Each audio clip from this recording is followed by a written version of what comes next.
Okay. Hello. It's end of May.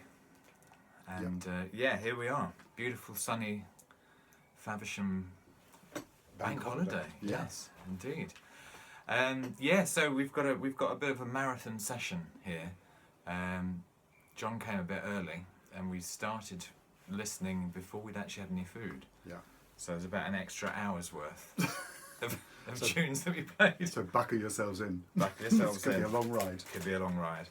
So, since the last time we met, we'd both been inspired by watching a radio interview with Thundercat, where he was, this is the bass player, who was waxing lyrical about a singer-musician called Gino Vannelli. I have to say I've heard of, but never really knew anything about. Anyway, he's God, I mean, I don't even know where to start with him. He's definitely got elements of prog, R&B, pop, pomp. Amazing kind of musicianship. It's him and his brother, and we both actually came to the session with the same album here, which is Brother to Brother. Not unusual. And we listened to the track Brother to Brother. It's very hard to. It's a bit like if you listen to a prog album that's been produced by Earth, Wind and Fire with George Michael on vocals. Yeah. Maybe. That's a pretty good description. Yeah. I think. Yeah. And Anyway. so very interesting kind of geezer. That prompted actually on Jimmy Haslip. Jimmy Haslip, who plays with Gino Vannelli on that album, quite a few of his other albums, I think, as well. The first Yellow Jackets album which came out, which was Jimmy Haslip with Ricky Lawson and Russell Ferrante. Just kind of much funkier, this one, than the later stuff. And very nice, and played the track The Hornet off there as well. Mark was joking, it's very interesting on the back sleeve, they're pronouncing how important it is that this is a fully digital recording. Just saying everyone's doing the opposite now. It doesn't sound very digital, it has to be said. We went back in time to an earlier Gino Vannelli album. Basically, Gino Vannelli albums are really cheap to buy, but there's so much music in They them. probably won't be for much longer. Probably not after this video. This was the gist of the Gemini, which had the entire second half is like a kind of concept piece called the War Suite, and we listened to, I think, either To the War or Carnal Question. Some kind of very interesting lyrics going on in some of these albums. But yeah, I mean, do check him out, Gino Vannelli, especially the 70s stuff. Very interesting. Actually, the 80s stuff's okay as well. Actually. Is it? Yeah. Mark Craney, who's a drummer on the first one, is really rated by other drummers as being absolutely fantastic musician. Drumming, amazing. So then, staying in the kind of this is kind of moving into yacht rock territory, I think, here now.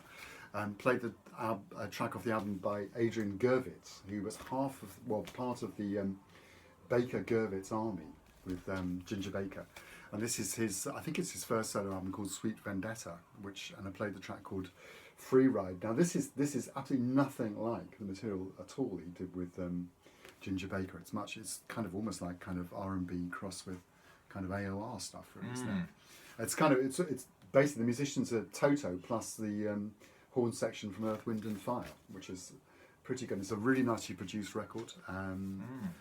Not so easy to find, this one actually, but it's around also I think on CD issue as well. Adrian Gervitz. Connection with this was the Earth, Wind and Fire horn section, and it's Denise Williams.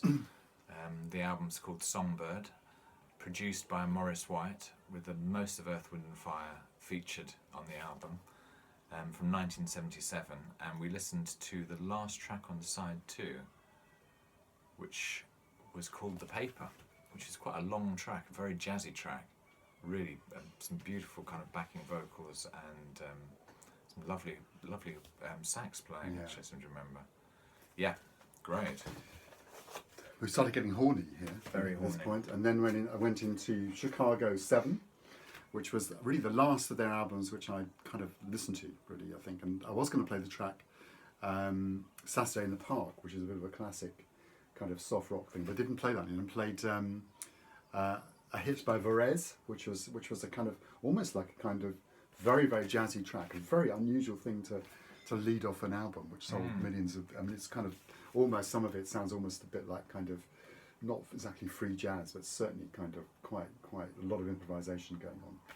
So yeah, Chicago 7. So it sounded great, and sound-wise as well. We did get into, now we moved from yacht to horn rock, and I've had this album for a few sessions and never quite found the moment to play it. I did play it and kind of then slightly regretted it, but it's a UK band called If, who were a kind of a bit in the kind of blood, sweat and tears Chicago horn rock, probably with a bit more jazz maybe. They featured the sax player called Dick Morrissey. Anyway, we listened to a track called Dockland. Started well and then just really deteriorated. That's right. Kind of made me kind of just want to take it off the turntable. It's quite weird, really, but you really noticed the difference between a lot of. Because there's a lot of that stuff going on both sides, but the rhythm sections in America tend to be much stronger, I think, actually. So staying with that same kind of groove, Blood, Sweat and Tears, who were in some ways, along with Chicago, were kind of iconic kind of horn rock bands, I guess, actually, and played Smiling Faces, which is, of course, Traffic tune off this as well. And this was their second album, actually. The last one, this was the last album to have Al Cooper on it, as well as the rest of the guys. And yeah, into sort of horns, you have to kind of check Tower of Power. We listened to the track called You Got to Funkifiers, and of course with the incredible David Garibaldi and Rocco Prestia drum and bass combination. Very, very nice. Yeah, definitely. We're starting to bring this section to an end around this time. But thinking back to the Thundercat connection, also thinking West Coast, and also kind of wanted to play some Frank Zappa, I think, which as well. But played Apostrophe, which Thundercat mentioned was one of his favourite Zappa albums as well, and played the sequence of Don't Leave the Yellow Snow, and Nuke Rubs It In, and a little bit of Saint Alfonso as well. Just great musicianship, great production. My favourite period of Zappa, really, I think. Really, really good. Yeah. And what was the guy on the mix? Yeah, the engineer, Kerry McNabb, who seems to be, the more you read about that time, seems to be an absolutely key figure in a lot of these records. And was he was in this one. Was also the engineer on this, which obviously is George Duke, who played on Apostrophe, and also features Zappa under the pseudonym of Obdwil X, and we listened to the second track on side 2 called Love. This is a Japanese pressing. This is possibly my favourite 70s George Duke album. Just absolutely love the sound of this. And some fantastic drumming from Ndugu as well. Really great. Yeah, great album. We like the original. And so ending up the sequence, might as well go to the person who kind of slightly inspired it. Went to Thundercat. This is from the EP that came out before Drunk. Yeah, and played Them Changes off here. Which is on Drunk. Which is on Drunk. Absolutely. Yeah. Different version though, isn't it? I think it is a slightly different version. I think it sounds different to me. Yeah. So I think we took a break, and then we came back. Special dedication to Rob Paninks with the remastered, Jimmy Page mastered version of Led Zepp 2. And I'm trying to remember what we listened to. I think we listened to What Is and What Should Never Be. Which, I just forgot that it actually came out in 1969. Yeah, I remember at school listening to that when it came out. Actually. Yeah, I mean, just a great album. I think this is out of sequence. I think I played this next, didn't I, actually? Yeah. Yeah, I did. After then, played the first CD, played thinking of the same kind of period, kind of another kind of rock band, never kind of obviously got the same kind of attention as Zeppelin and Traffic and other people like that, but played off the second Spooky Tooth album. It's called Spooky 2. Played the track Better By You, Better By Me, which was they were a kind of heavy rock band.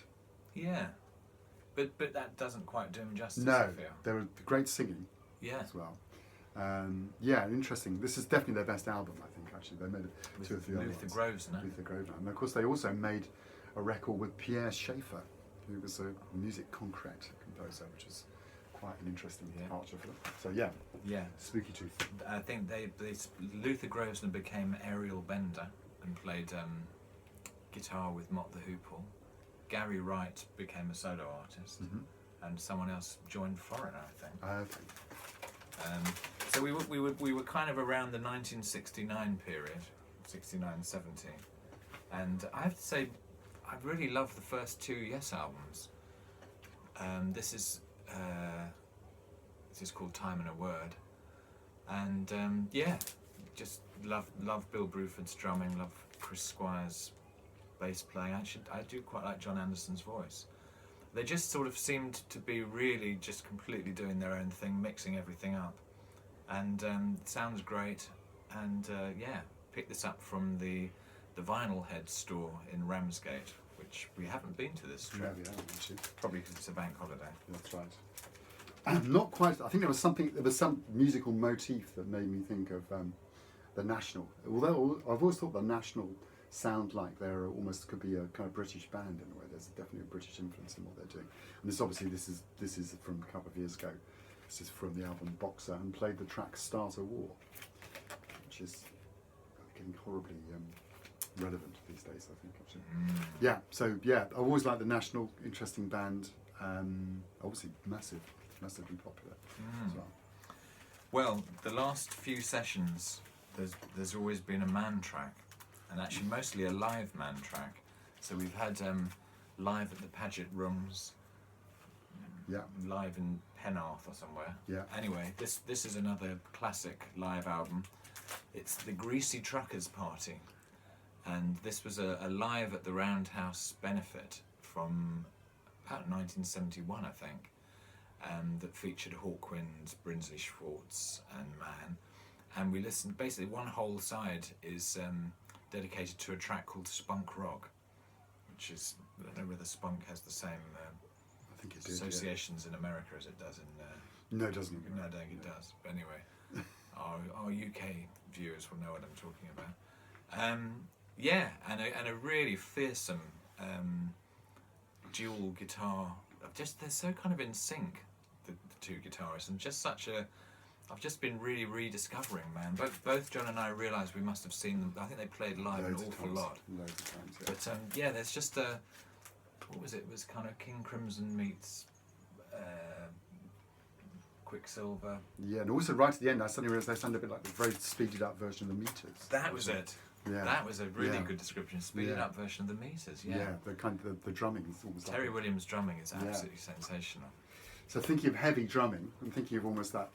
Then went to Little Feat from their second album, Sailing Shoes, and played the track Cold, Cold, Cold, which they recorded twice actually. It's also on Feats Don't Fail Me Now, and also on live albums as well.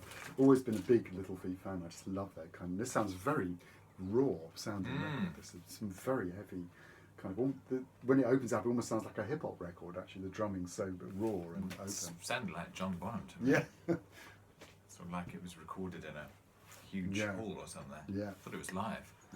Yeah. We then had some Crosby, Stills and Nash, and we listened to Long Time Gone, David Crosby tune, Yeah. which there was much discussions about, anecdotes about David Crosby. Yeah, he seems to be a very divisive kind of figure. Yes, it doesn't seem to be very popular. Staying on that kind of period, and well, a bit later actually, but thinking of Crosby and Nash singing backing vocals, we had a lot of Jackson Browne recently at sessions as well. And this is Off the Pretender. I played the title track Off the Pretender. Kind of last, I think he had one more album, which was I really liked after this one as well, which was Running on Empty. But this was, I think this is probably his best-selling record actually. Very good sound. Very great sound on his records as well. So last time John was down, we went to the Vinyl Head record shop in Ramsgate, and I picked this album out, which is Linda Lewis's Say No More, which possibly is her first solo album. Anyway, and discovered that she actually lives in Ramsgate, so she is a local Kentish lass now. Yeah. And we listened to the track called Hampstead Way. Yeah, she's just got a very. I love the sound of her voice actually. Sean Phillips and Chris Spedding are all over this album. Linda Lewis. Chris Spedding, I believe, plays all the guitar solos on the Sex Pistols. That's right. As well, which is quite interesting. So much for replacing the old rockers. I've always thought Linda Lewis always sounded to me a bit like Ricky Lee Jones. And we played quite a bit of Ricky Lee Jones in recent sessions as well. And this is from her album Flying Cowboys, which was produced by Walter Becker and played the track Horses. I just think she's a great artist, actually. I think really rate her highly, and even her recent stuff has been really, really good. And I think this is coming out in a new edition on vinyl quite soon as well, which I'll certainly be picking up. But really great album. So the connection, Walter Becker, Steely Dan, the greatest hits double live album, which has a particularly well mastered sound. Yeah. And I think we listened to My Old School. Yeah. With incredible guitar playing. Yeah, just fantastic track. I mean, great. I've got all the Steely Dan albums, but I think I heard possibly on Analog Planet that this was supposed to sound incredible, and it actually does. And it can be picked up cheap.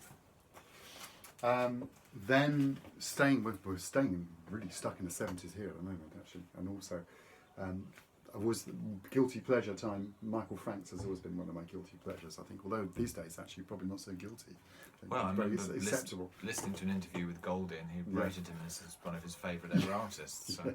So this is from, I think, third album, Birchfield Nines, and played the track When the Cookie Jar Is Empty, as usual, kind of impeccable musicianship, particularly nice kind of instrumental passage at the fade of this as well. I mean, you can pick up Michael Franks albums for virtually nothing. With some lovely guitar from John Trappier. Yeah. And a rhythm section that included Will Lee on bass. And Steve Gadd on drums. And so I played a John Trappier album called A Short Trip to Space, which is very funky. And we listened to the track called The Funk You See Is the Funk You Do. Very nice horn section as well. Yeah. Definitely. Weirdly on TK Records, which was kind of disco. Yes. A Miami disco label.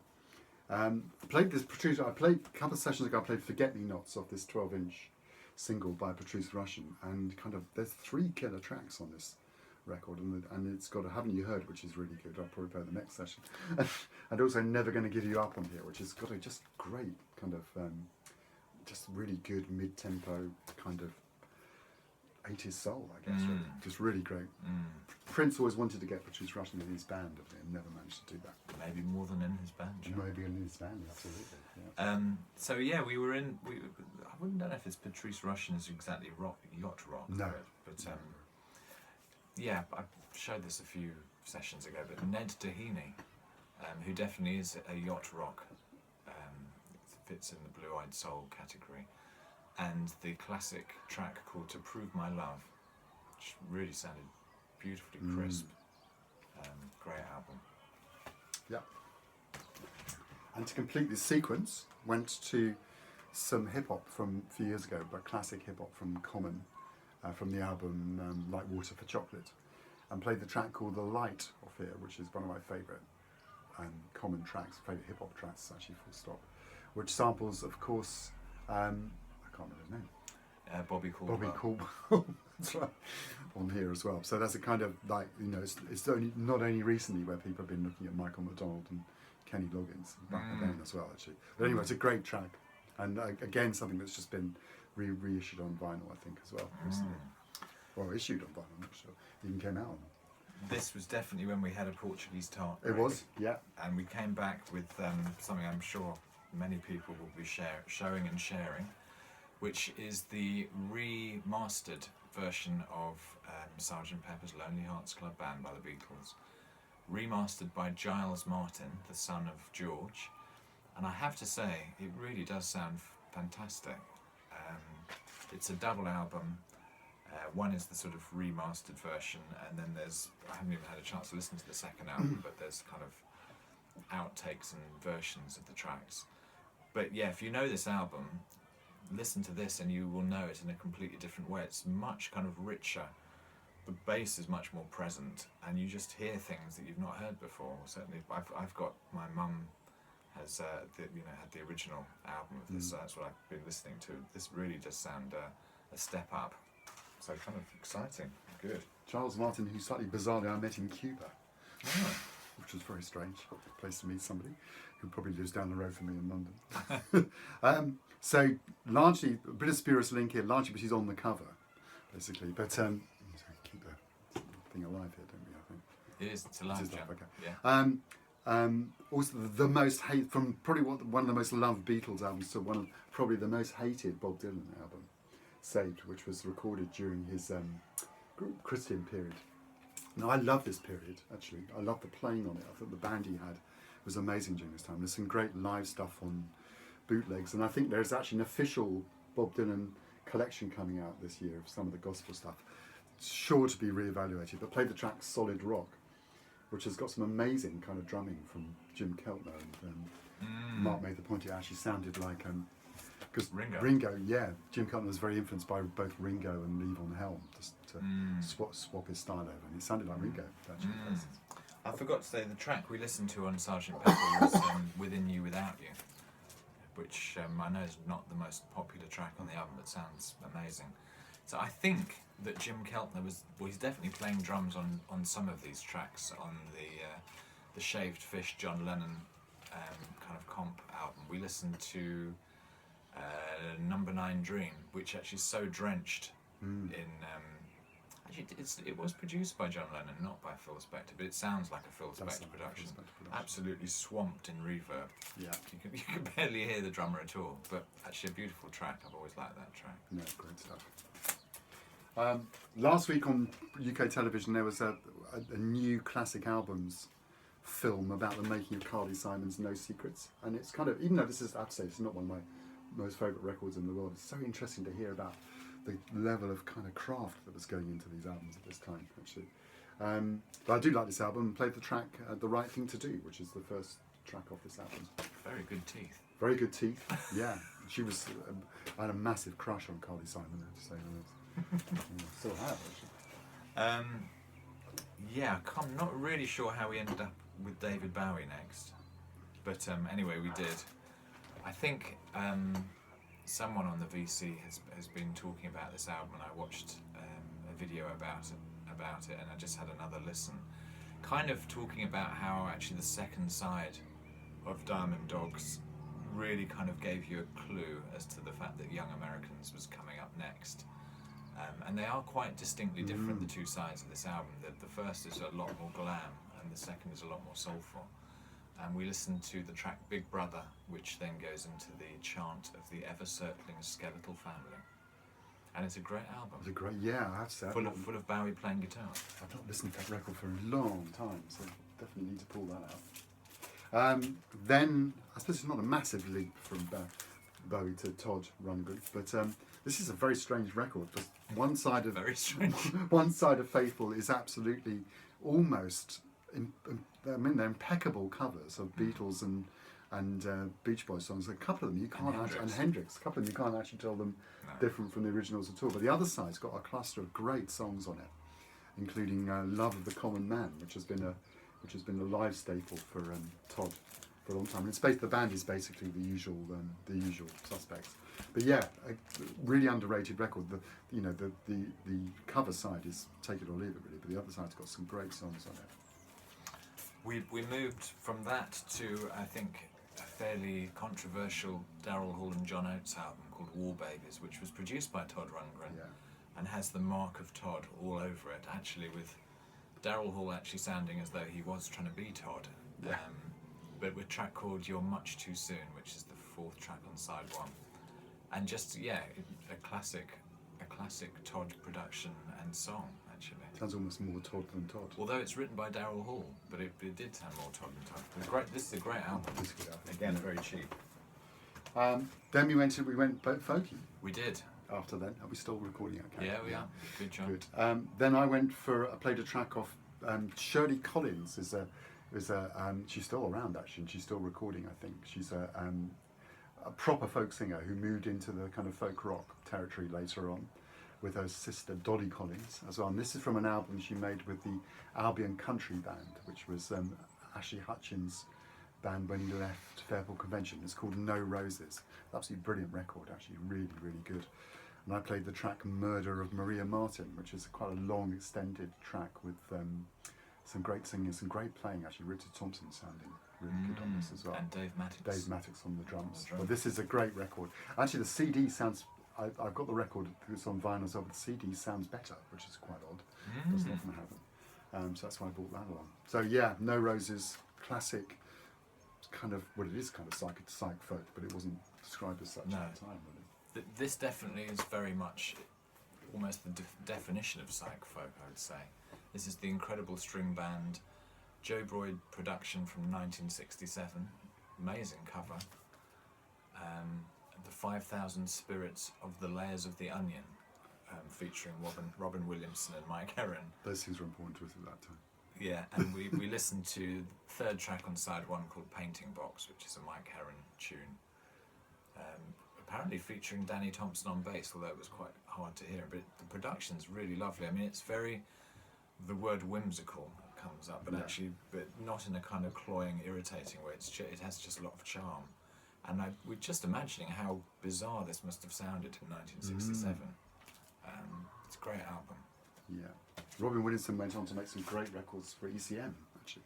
Did He made 6, they're really interesting records, 5 or 6 of them, actually. Really? Still making them now, I think, actually, yeah. This also features Danny Thompson. This is from a Pentangle compilation called Pentangling, with a slightly disturbing cover for vinyl heads, actually.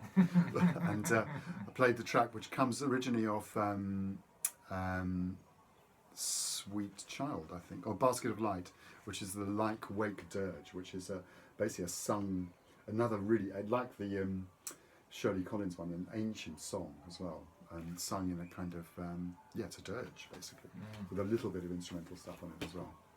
But, yeah, Pentangle, great band, really. This next album, I have to do a shout out to Mr. Ben Costello, because he showed it, and I put it on a wants list a while back, and then I saw it, what did I say? I saw it somewhere locally for a £5.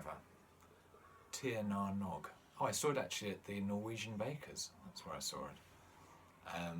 This is just two guys. With the Norwegian Bakers. Norwegian Bakers. In Faversham? Yeah. Oh, right. I sound like something out of Twin Peaks. In the market. Yeah.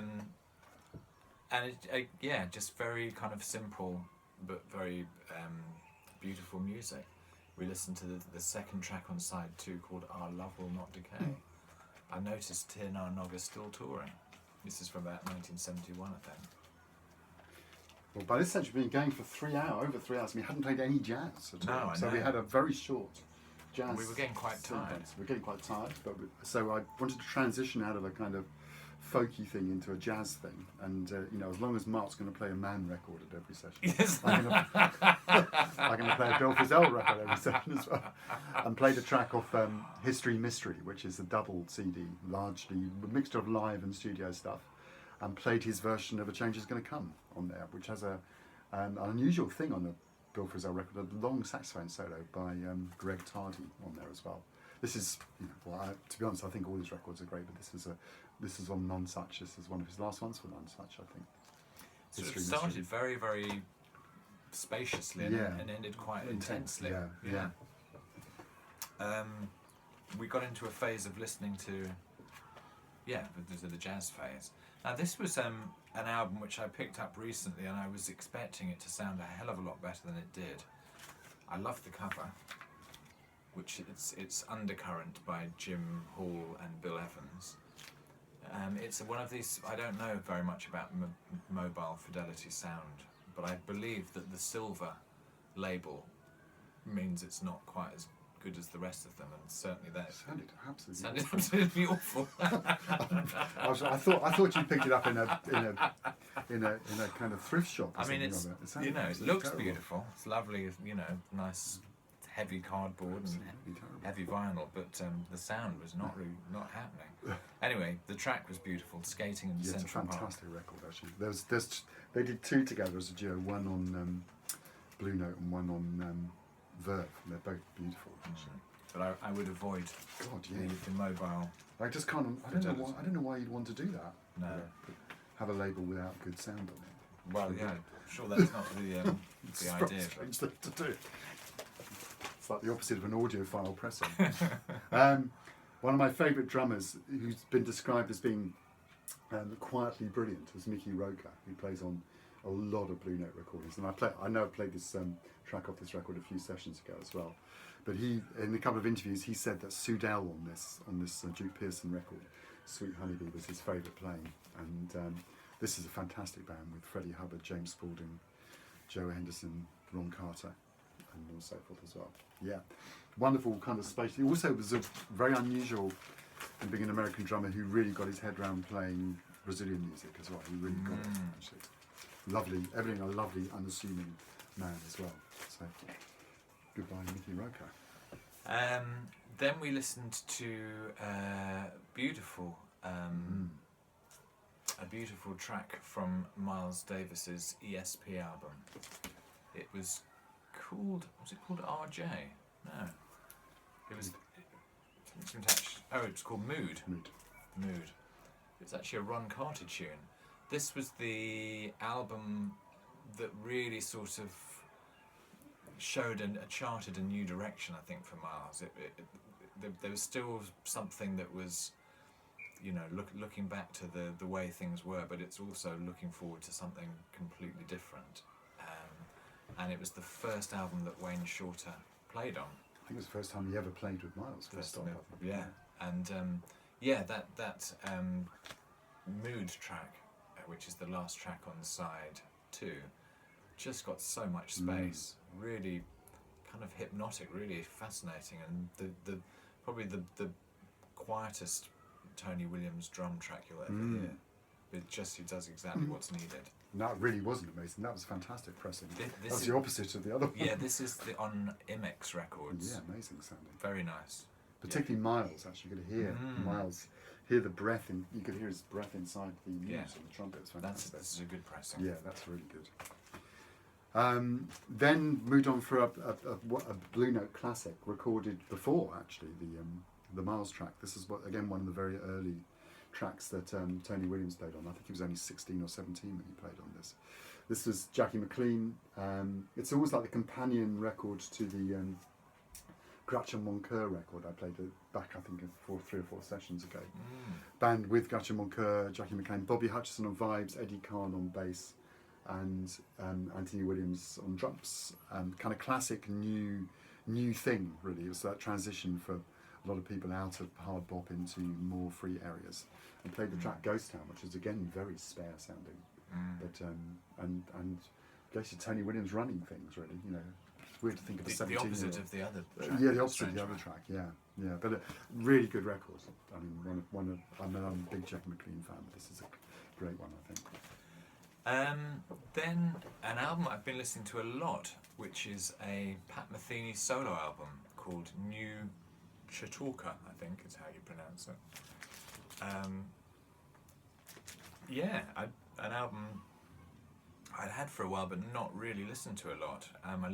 We listened to the track Hermitage. I think it's really beautiful. Beautiful tune. Yeah, just very beautiful record, actually. Really, I think a bit different. Very, very acoustic and very, very gentle. And I highly recommended. And He plays the tune, I think, in different. Does he? Yeah, band. Really, really nice. Yeah. From 1978 on the ECM label. And although I think he's a better player now, I like his sound on those earlier records much.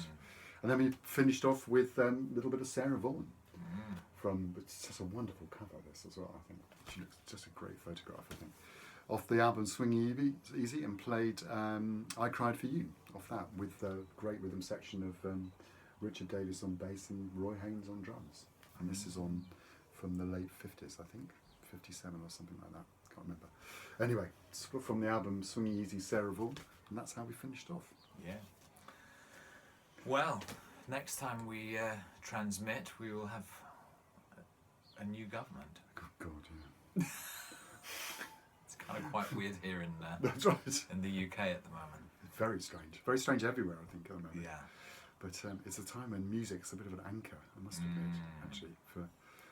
As it's gradually being taken out of the school curriculum. Yes, that's right. I mean, the other thing that's happening in the UK is that it's almost, unless you're rich, you're probably not going to get much of a chance to learn and play music anymore. So anyway, Anyway, lots of love to everybody. yes, and thanks for commenting and subscribing. And we'll see you soon. Absolutely. Take care.